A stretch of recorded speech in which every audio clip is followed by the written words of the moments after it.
Tim, can you tell us a little bit about ENS Precision? ENS Precision Engineering is a subsidiary of Atwell Engineering Holdings. It's a wholly owned family company. Been in business more years than I can remember. I joined 26 years ago and my father owned it before that. So it's sort of 30-odd year company. Subcontract machinists. We do anything from widgets right up to big fabrications. We do machining, turning and milling.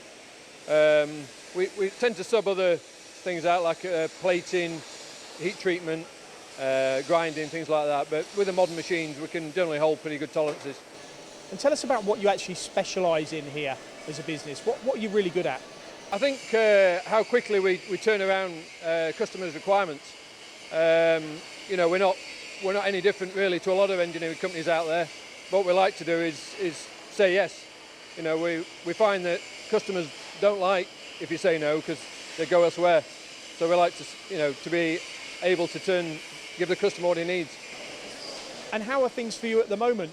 You know, we're obviously in this pandemic, coming through it hopefully. How's business? Obviously we'd like it to be a bit busier. We've still got a couple of big customers that are still on shutdown. They're coming back gradually. We've yet to see what their call-offs are going to be. We think there's going to be quite a rapid boost back to good health, but it depends how long that's going to take. You know, I think the stocks will probably be low. They'll probably want to restock, which will mean we've probably been quite busy for a while, but we're doing okay, and we've not closed through the lockdown. We've been able to stick to the 2 metre distancing. And what about your investment strategy? How do you plan that here, and how important is it to keep investing in new machinery? We've always bought new machines.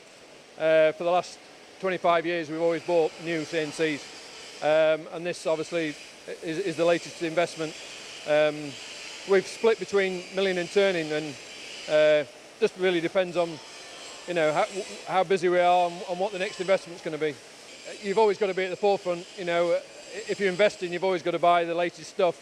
You know, I think in this country, if you don't, you're going to fall behind. So to keep the competitive edge, you've got to invest.